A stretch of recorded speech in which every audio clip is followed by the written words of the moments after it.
So somebody that didn't take their Social Security last year because they were at full retirement age and they deferred, they got an 8.7% COLA behind the scenes and the 8% bump.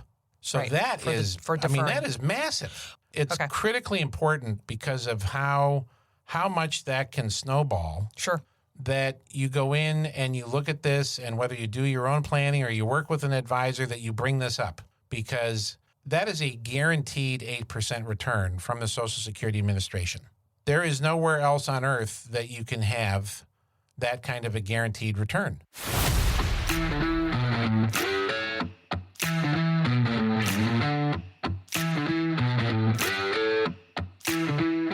Did you know that I have 3 really complicated relationships in my life? With me, myself, and I? Close. My relationship with money, my relationship with people, and my relationship with self. And they're all connected together because when my relationship with money got out of whack, it totally had an impact on those other relationships. That, my friend, is what we call having financial sobriety. So who are you?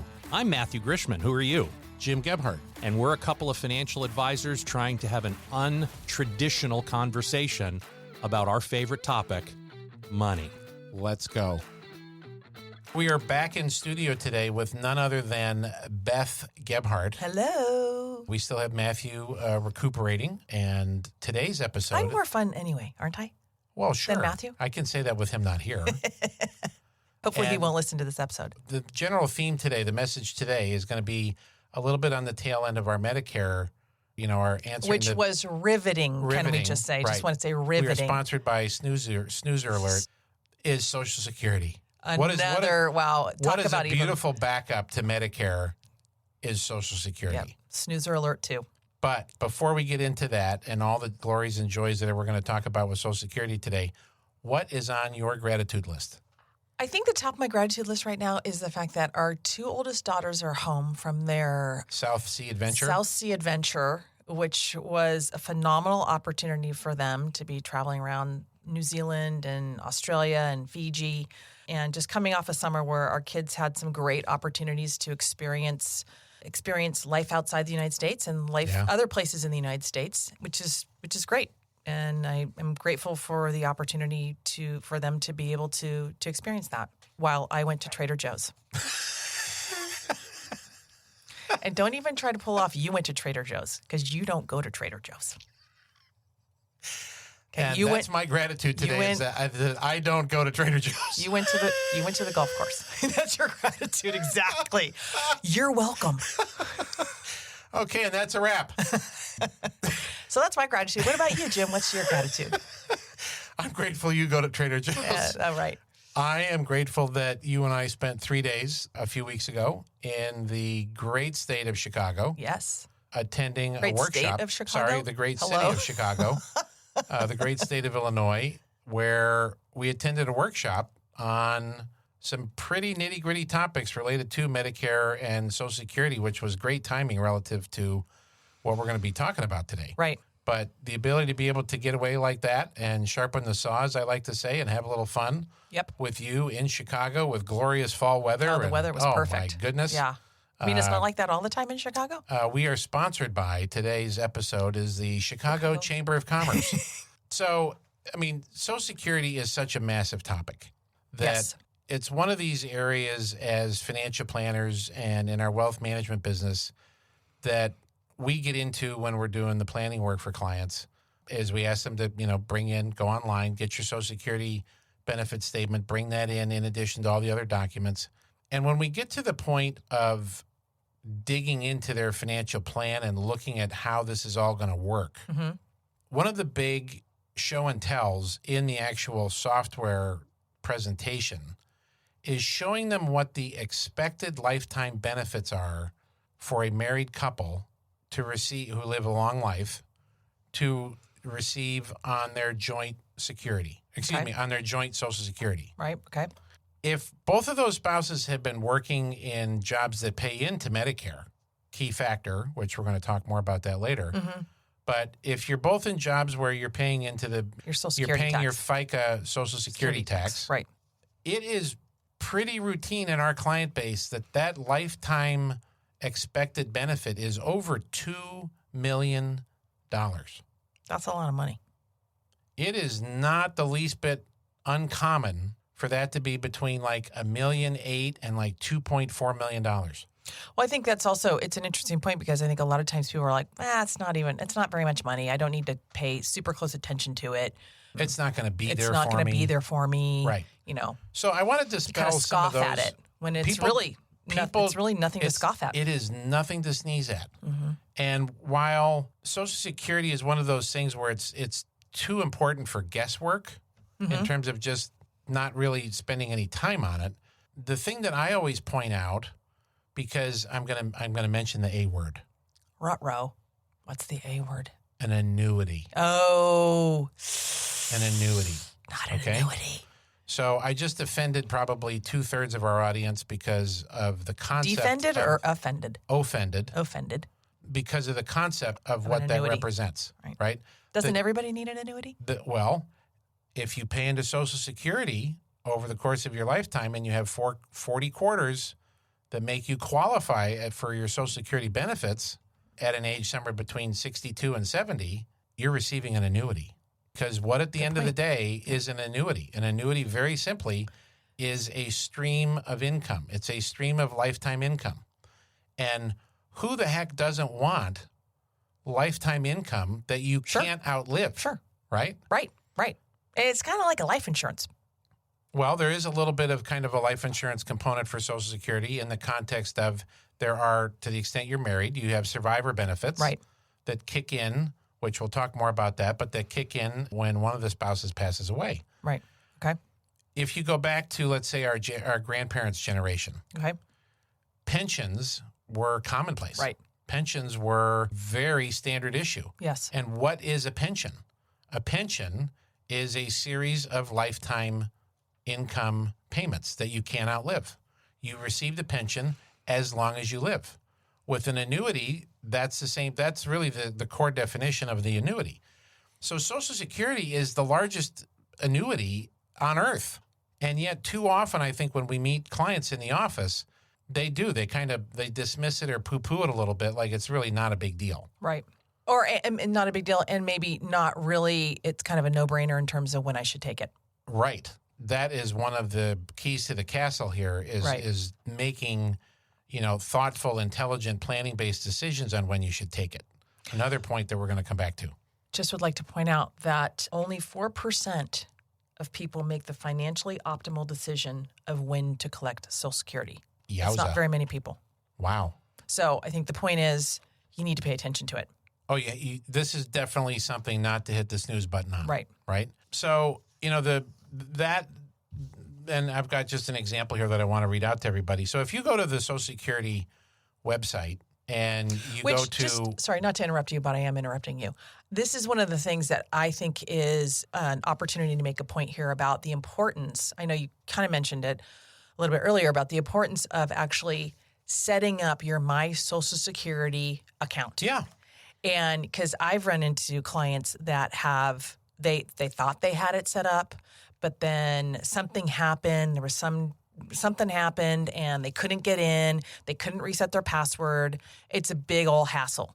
And it takes a little bit of time to figure that out and go through the process of getting access to that. So it's something that, you can do when how old can you do? You can do when you're... As long as you're paying in, it's going to have a record of your earnings. So you're going to go to www.socialsecurity.gov/my-account, and I'm sure we can have that in the show notes. And you're going to go through the process, if you haven't done it already, of setting up your account so that you can see... It's your online portal. It's your online portal to be able to see what your Social Security benefits are starting as early as 62 and as late as 70. And arguably, it's something that someone should go on every now and again just to double check that what Social Security has in the system for you is in fact correct. Well, and let's start there. So that's referred to as your earnings history. Okay. And it's a little creepy, but it tracks your earning history all the way back to when you started earning money. And when I worked for McDonald's when I was 17. Did you really? You do that. I know. I'm just being playful. Fun fact about Beth. Would you like fries with that? So the earnings history is, where does that come from? Where does that information comes from? It comes from your W-2. So what the heck is that if this is totally foreign to you? That is the tax form that is filed with the IRS based on your earnings. So if you have a job working for an employer, you are going to receive a W-2. Right. If you are an independent contractor and you're on a 1099 basis, you still will have taxes due on that. It's a little more complicated. I won't go there. But most of this is coming off of your W-2, and there is a what's called the Social Security wage base. This is the maximum. I know, I'm putting everybody to sleep, but have a little caffeine, baby. The Social Security wage base is the amount up to which you are taxed on your Social Security. So that is, you're taxed at 6.2% if you're the employee. If you're your employer, as in our case, you get the double on that, so you get to pay them both. Mm-hmm. And that right now in 2023 is up to $160,000 and I think $200 of W-2 income. Okay. So if you make more than that, you stop paying into Social Security at that $160,000. Again, I think I'm close on the 160,200. And that is what's called the maximum Social Security wage base. So if you are one of those people that are fortunate enough to make more than that on your W-2, and whether or not you make more of that than or less than that, it doesn't matter. You want to be checking in, like you said, every couple of years to make sure that it's properly reflecting your earnings base, your earnings history. And so I need to make sure that my Social Security online account represents all of that money that I made when I worked at McDonald's. Yes. And creepily enough, it will be on there, right? That is kind of creepy, actually. Yeah. So that's going to give you your earnings history. That's going to give you a projection as of today of what your Social Security benefits will be at between age 62 and 67. Okay? And let's just put it out there for a second. Let's give a simple example. So if you go on there and your monthly benefit today is $2,000 at full retirement age. Okay. And full retirement age is? Full retirement age varies. Clarify. We can certainly get into that for a second. So if you were born between 1943 that's right. It changes based on the year you're born. And 1954, okay, your Social Security age is 66. It steps up a couple of months every year from 1955 to 1959. And if you were born after 1960, right, your full retirement age is 67. Okay? Clear as mud. But nonetheless, it'll show you on your Social Security statement. Can we frame that and put that up in our house? Yeah, absolutely. What your full retirement age is, it says it right on your statement. Okay. So they'll tell it. Oh, so they'll tell you. You don't have to look up this. You don't have to look this up. They're going to tell you. They've done it for you. All right. Thank you, Social Security. So if your benefit on your statement today says $2,000 at full retirement age, and you live for 10 years after your Social Security full retirement age. Okay. So in my case, that would be living 10 years after 67. So you lived to 67. That's a $262,000, $793 benefit. Wait, say that again? If you live 10 years after you start collecting Social Security, assuming a 2% COLA. So to 77. You'd receive, over that time period, $262,793. I could buy a couple pair of shoes at Nordstrom for that. Yes, I think so. You live 20 years, that's $583,000 and change. Okay. And if you live 30 years, that's $973,634 worth of lifetime income. Now, there's a 2% COLA built into this. Okay. But can we just refresh COLA just for our listeners that might Coke, not Pepsi, think it's Coke, Pepsi, Dr. Pepper, right. Fanta, don't forget Fanta. Cost of living adjustment. Cost of living adjustment, COLA. So you want a COla. You used to like a cola around 11, 11:30 every day. Clarify. Diet Pepsi. Diet Cola. No, a Diet Pepsi. Diet Pepsi. Today we're sponsored by Diet Pepsi. Yes. So the cola is a big deal because, I mean, I don't know if you've felt the effects at the pump or the gas station or at Trader Joe's. Or at Trader Joe's. I really haven't been there. We know that. The cost of stuff is up a lot. Yes. So not only is this lifetime income, this is lifetime income with a cost of living adjustment. And for those of you that are not, in the land of Social Security or paying attention to any of this stuff, the cost of living adjustment last year for 2023, so it took effect on January 1st, was 8.7%. Yeah, it was a big one. That is a whopper of an adjustment, right? So anything remotely close to that would push this 30-year example above $1 million. Right. Okay. I just can't emphasize enough how important Social Security is from the standpoint of lifetime income. Right. And with the adjustments. With the cost of living adjustment. Cost of living, right. Because as financial planners, one of the things that we have to look at is we have to put a life expectancy in the plan. Right. And the software is uber-duper smart, and it'll say for a couple like us... give yourself some credit. You're uber-duper smart, too. True, because I stayed at a Holiday Inn Express last night. But the software is going to project a life expectancy for you and me in like the 92 to 94 range. And... Wait. You're saying that would be our life expectancy? Yes. Okay. Wow. We're going to be married a long time. Yes. God bless. God willing, and the creek don't rise. And the creek don't rise, as my mother would say. So we immediately slide that rule all the way out to 100. We take the little bubble and we take the slide rule and we move it out to 100. Okay. Because what would be one of the worst things conceivable when you got to 95 years old? You run out of money. You run out of money. And as Nick Murray, wherever he may be, God rest his soul, God bless him if he's still with us, is the number one thing that people fear in that age demographic is running out of money and having to move in with their children. We could have a whole podcast on, if this scenario played out for us, which one of our children would you want to move in with? That would be both a drama and a comedy. Might even be an action. We could do a TikTok on it. That's an awesome idea. So I am really passionate about lifetime income. I'm passionate 100%. about lifetime income with a COLA. So our listeners today are getting a little chapter and verse of what I'm like on the subject of Social Security and why we spend time on it, because people don't realize the significance that it's going to play to their retirement, let alone if they retire at a younger age. Now, that's my transition into my public service announcement on please don't just automatically take Social Security as soon as you can. Because what have we been talking about here? We've been talking about the fact that there are cost of living adjustments that kick in. Right. Let's talk about some examples where somebody doesn't take Social Security at full retirement age. Right. Let me just, before we even go there, let's just point out one of the statistics. Easy for you to say. Exactly. Is retirees will collectively lose $3.4 trillion. With a T. With a T in potential income by claiming Social Security at the wrong time. Now, I think we have to cite that statistic. That would be cited from our friends at Horse's Mouth. Right.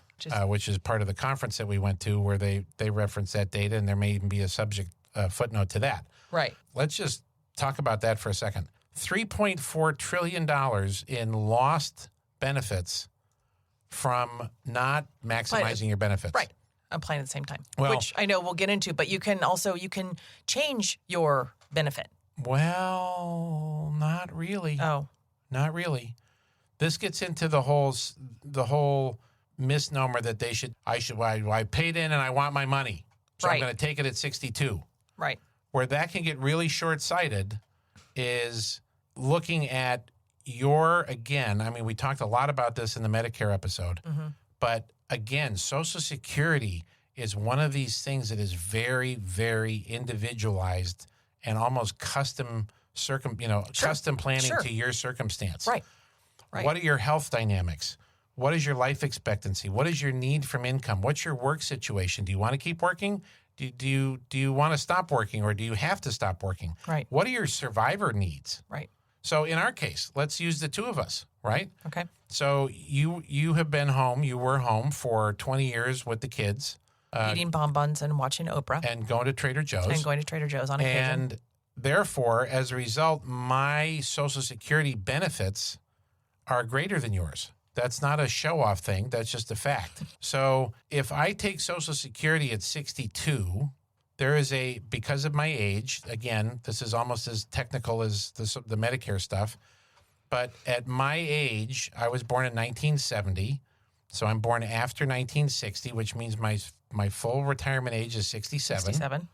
That if I take Social Security at 62, I take a 30% penalty for taking it early. So that means that you're going to be getting 30% less Yes. than you My would full retirement age. at full retirement age, which in your case is 67. Yes, which it will show you on your benefit statement. Right. Now, okay. where does that come into play? Where that's a problem is if I live to 82 and I pass away and you're receiving my spousal benefit, right? Or you're receiving your spousal benefit from my Social Security, which means if my Social Security is greater than yours, you're going to take my Social Security. Right. You're falling short on the benefits you could have received because we took a 30% haircut to take it early. And sure, there have been cost of living adjustments, but now you have to live on that smaller amount of money. That's the point I was trying to make a little bit earlier, is that you can change your benefit. So in that scenario you just played out, I would have been taking my own Social Security benefit, right? Well, if yours is greater. No.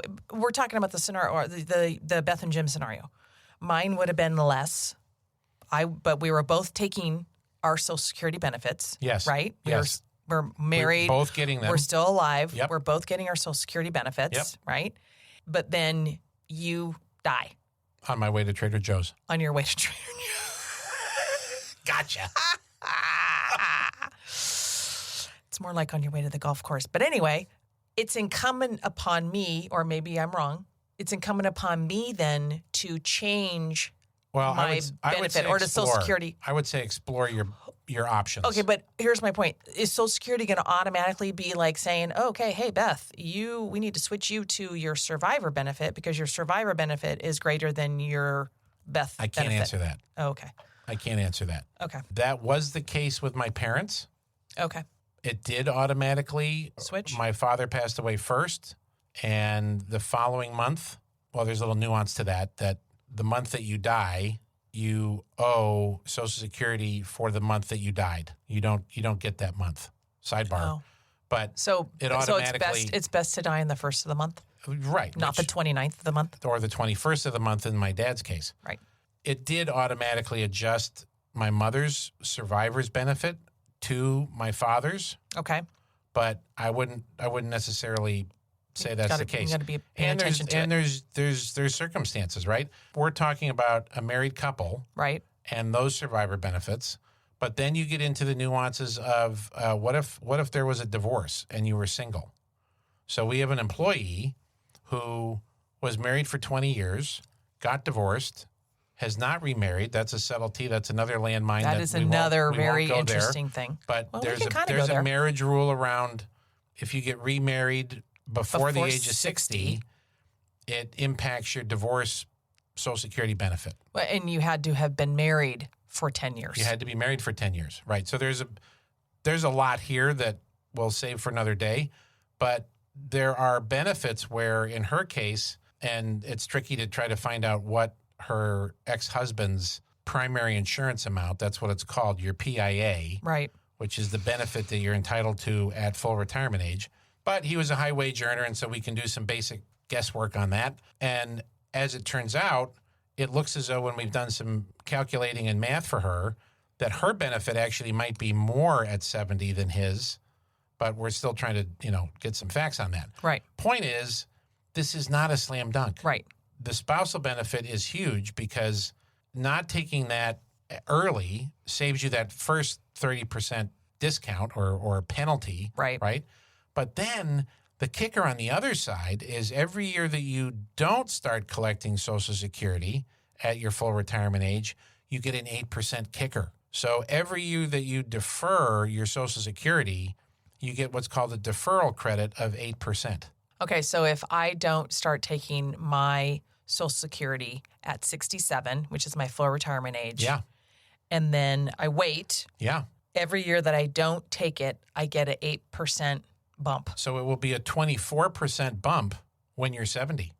If I waited for 4 years. Yeah. Okay. And if you qualify to retire at 66, it's 132% of what you would have received at full retirement age. So you add that plus the COLAs. Right? Don't forget about those COLAs. So somebody that didn't take their Social Security last year because they were at full retirement age and they deferred, they got an 8.7% COLA behind the scenes and the 8% bump. So that is massive. Wait, and so remind me, what's like the latest you can? 70. So you have to take it at 70. You can't defer longer than that. As it stands right now, as the rules are today on God's green earth, it's age 70. But certainly they could change the rules. Change, yeah. It's critically important because of how much that can snowball. Sure.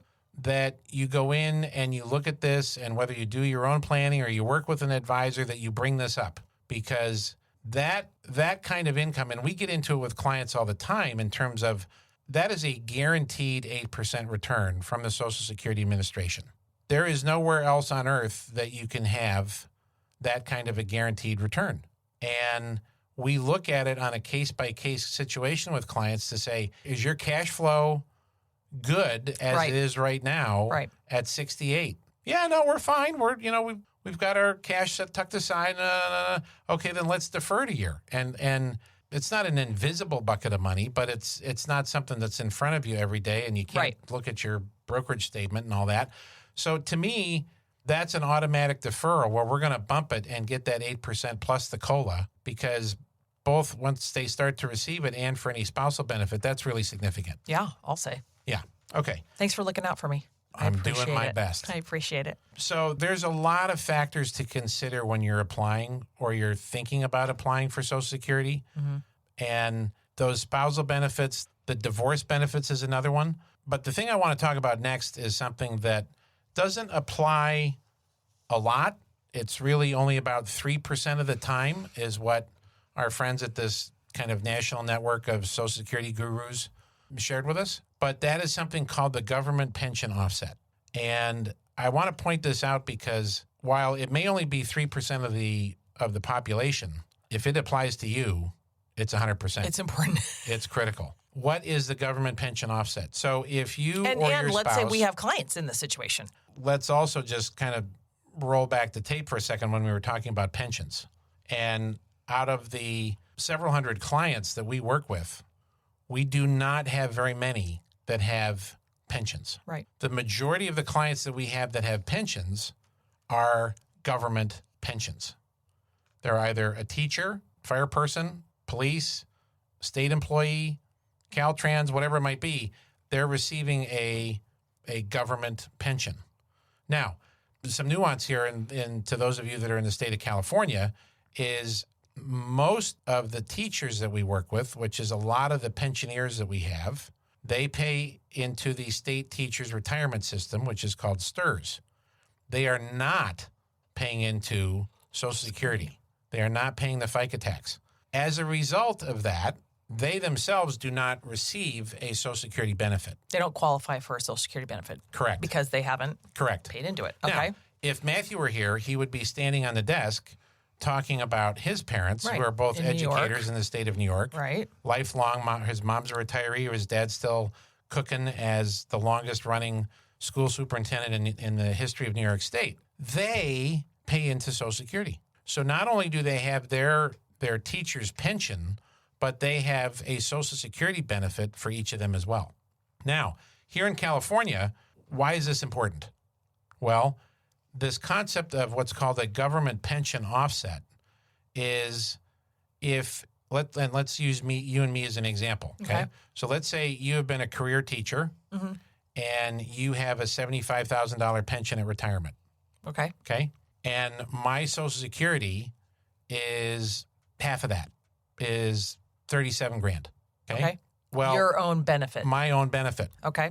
If something happens to me and I die on my way to Trader Joe's, yes, you will receive none of my Social Security benefit.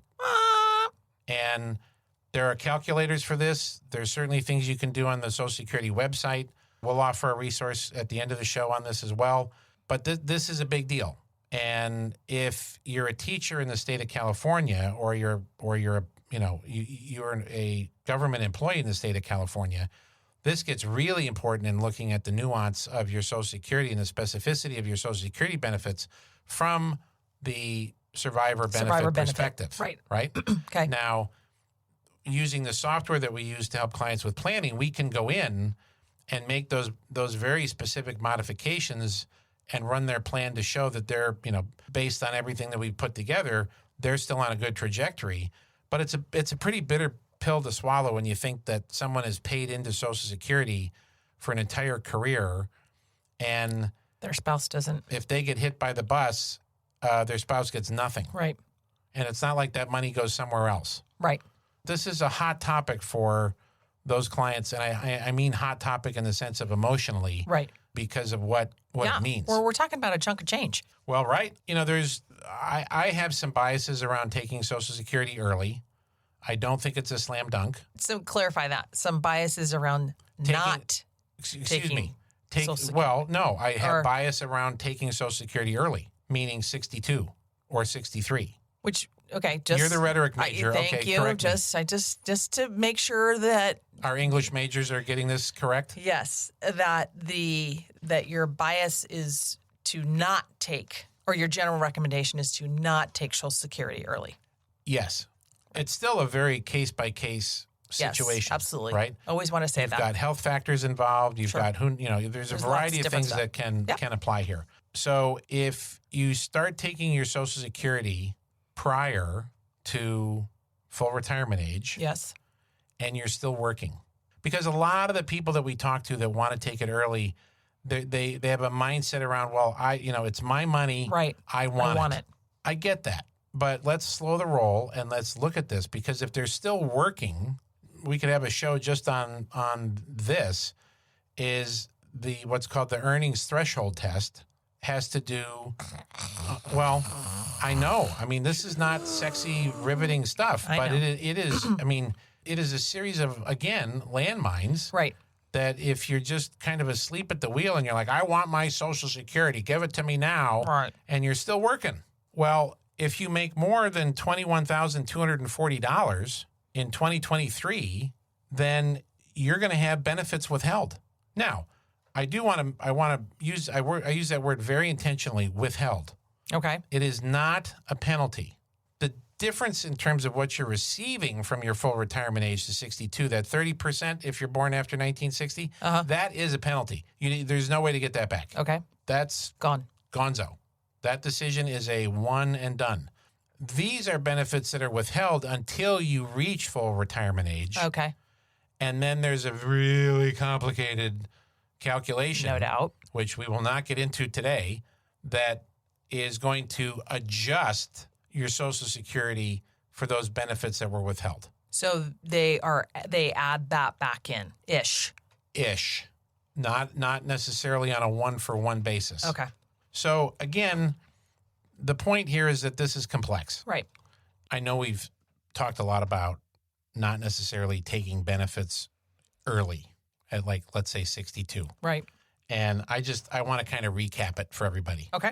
Because it's just one of those things where I think too often emotion gets into the decision making. Mm-hmm. And as you and I have said for years, as we've said on this show for several years, is when emotion creeps into the conversation, you're not acting rationally. Right. And I think the numbers would prove otherwise if somebody takes the time to do the calculations. But the first is you're taking a 30% penalty if you take it at 62 versus retirement age, assuming you were born after 1960. Okay. That alone is a huge deal. Right. And people will emotionally respond, I'm not going to live that long. The system's going to go broke. I paid it. I want my money. Blah, blah, blah, blah. I get it. Just hear me out. Okay. The next is you're 62 and there's probably a pretty good chance you're still working. Right. And if you're still working at 62, there's probably another pretty good chance you're a high wage earner making, high wage. So you're going to have those early benefits that you're already taking a 30% haircut on now taxed. Because your Social Security is taxable income, right? And that's another haircut. Because you're assuming you're a high wage earner, you're already in a higher tax bracket. And now this is your Social Security benefits getting lumped on top of it when you really don't need it. Right. And Probably you're don't paying need taxes at a higher tax You're Right, paying in a higher higher tax. right than you perhaps would when you're retired. Right. And not working anymore. Then you also lose the compounding effect of the COLA from 62 to full retirement age, let alone to 70. Right. So 8 years worth of whatever the COLAs amount to on a compounded basis, Right. you've given that up. Right. And then if you are in a position to be able to defer your Social Security beyond full retirement age, again, let's use you and me as an example. Full retirement age for us is 67. Right. Every year we can defer that as another 8% bumper in our, plus the COLA in terms of our benefit. Right. So I had to just talk about this one more time because I can't emphasize enough how to somehow separate the emotion of I want it, Right. I deserve it, Right. I'm going to take it, Right. with the actual math. Right. And thinking through your situation, Your specific and if you need situation. the money, and if you have a spouse that you care about and you want to provide right. benefits to, that is, you do the math on it. It is a meaningful difference. Right. Okay, one other item that I wanted to point out Yes. is How much you love me. Absolutely, in honor of our anniversary. That's right. Our anniversary is coming up. Actually, I adore my bride. Yes. Thank you. Ditto. We get into something more regularly now with clients where I've been trained. I'm kind of a trained monkey, a trained circus animal. Some would argue you've been trained by me in the husbandry area. More than you might think. That you can have too much retirement money. Right. You can have too much qualified money. You can have too much 401k money, 403b money, right? That's what the lump categorization of qualified means. Okay. Now, Wait, should I go get your soapbox? yes, I think Okay. that would be This is an opportunity Did for you have soapbox. it Yeah. relacquered? Polished. Yeah. Polished. Now, let's use an example of somebody that's 50 years old and they have $1 million, whether it's them or combined in retirement accounts. Okay. There's something called the Rule of 72, which is a very simple rule of thumb that says either money, if it grows at 7.2%, it will double in every 10 years. Or if the money grows at 10%, it will double in every 7.2 years. Okay. It's just a math formula. It's not anything that Jim or Matt or Beth or Ace came up with on our own. Okay. None of us are Pythagorean, and this isn't his theorem. So using the Rule of 72, and we're going to assume every 10 years, so it's growing at 7.2%, the million at 50 becomes 2 million at 60. It becomes 4 million at 70. Now this gets into something called, when we're not quite there, but we're in the zone of what I'm going to call required minimum distributions. Those rules have changed recently with the Secure Act in 2019, but what they say is that the maximum age that you can let that bake in the oven is 73 years old. So at 73, I have to start withdrawing money from my qualified account. Yes. Let's say, generally speaking, for someone, your average person, that would be your IRA. Yes. Which is your 401k. So you're 73 years old. Let's say we coasted the last 3 years. We no money for whatever reason, and we have $4 million at the age at which we have to now start taking required minimum distributions. And I'm going to ballpark this just because there's too many nuances to it. Sure. But it's going to be around $150,000 a year as a required minimum distribution. Okay. Why is that important? That's important because those funds that you're taking from your IRA, My required minimum distributions. plus your Social Security income, Yes. is going to have impact on your tax bill and what you owe for taxes. As well as what you pay for Medicare.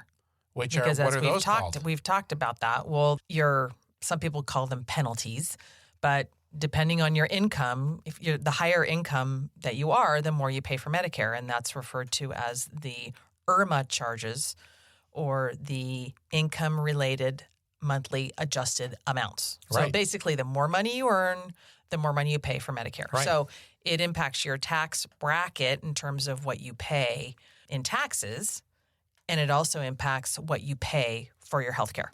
So one of my favorite strategies when I have a client that wants to retire early and they have some qualified money is we look at the fact that they're going to have no income until they turn on their Social Security or their required minimum distributions.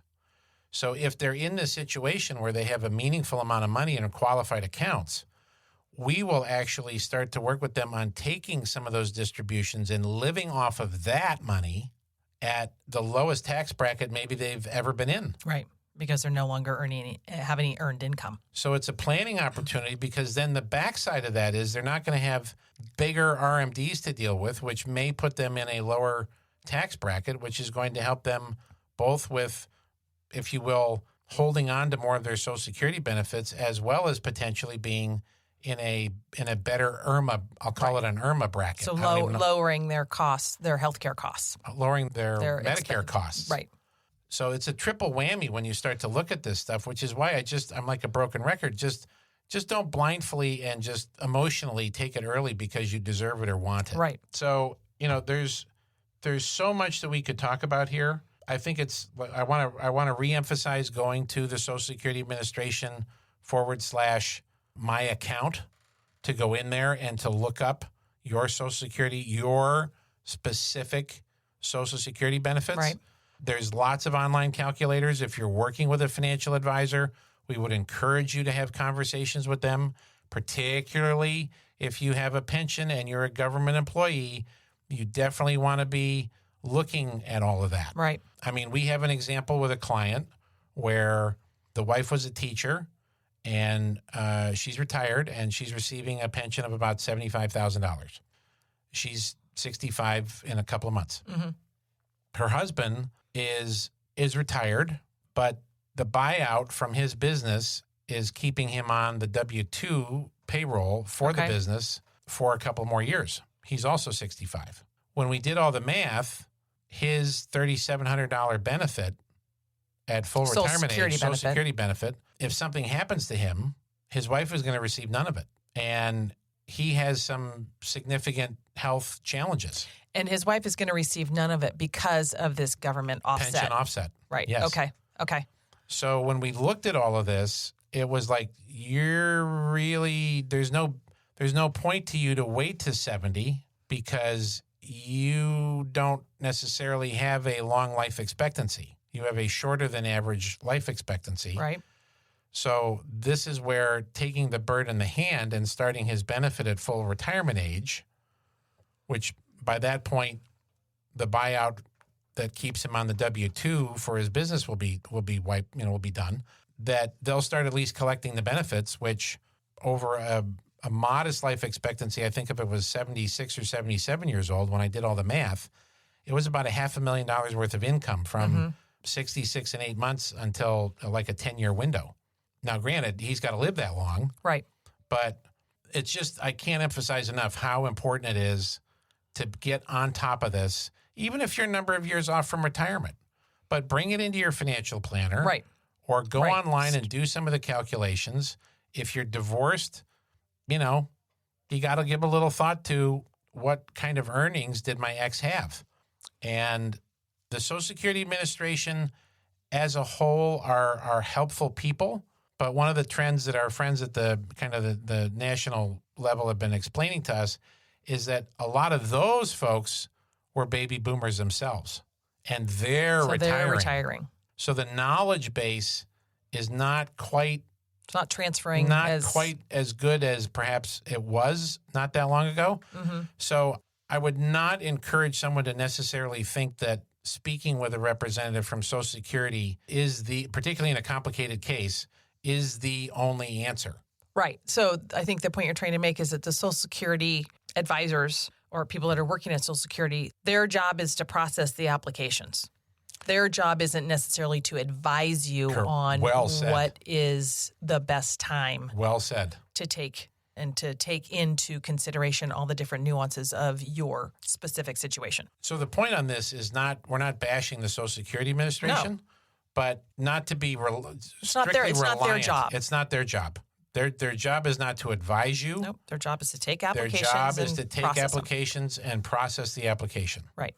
So whether you do this yourself and you're going to do some online homework or you're working with your financial advisor, I think certainly if you are 5 years or more from Social Security, let's say 10 years from your full retirement age, So roughly just start, paying.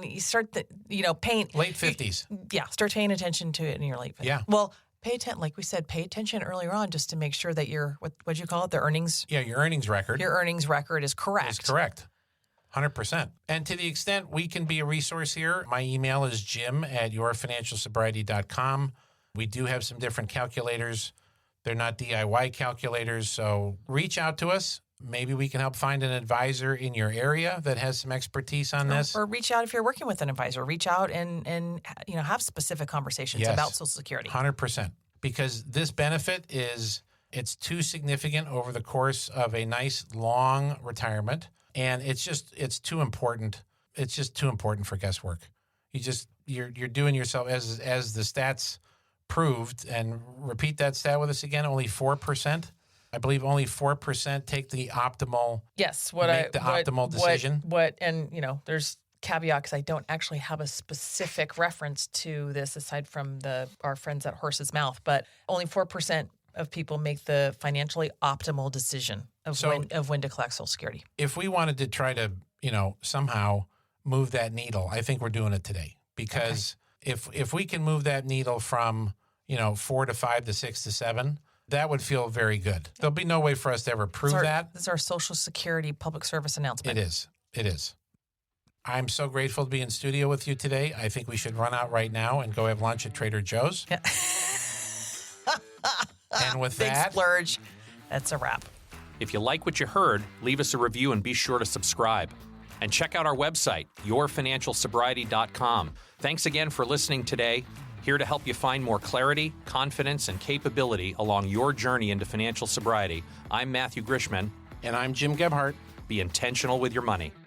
Jim Gebhardt is a registered representative of and securities offered through Brokers International Financial Services, LLC, member SIPC. Jim Gebhardt and Matthew Grishman are investment advisor representatives of Gebhardt Group Incorporated, a registered investment advisor. Brokers International Financial Services, LLC, and Gebhardt Group Incorporated are not affiliated. The opinions in this podcast are for informational purposes only and are not intended to provide specific advice or investment recommendations. To determine which investments or financial advice may be appropriate for you, consult a financial advisor prior to investing. Any reference to market performance is based on historical information, and there is no expressed or implied guarantee of future performance. Opinions expressed on this program do not necessarily reflect those of Brokers International Financial Services, LLC. The topics discussed and opinions given are not intended to address the specific needs of any listener. Gebhardt Group Incorporated does not offer legal or tax advice. Listeners are encouraged to discuss their financial needs with the appropriate professional regarding your individual circumstance.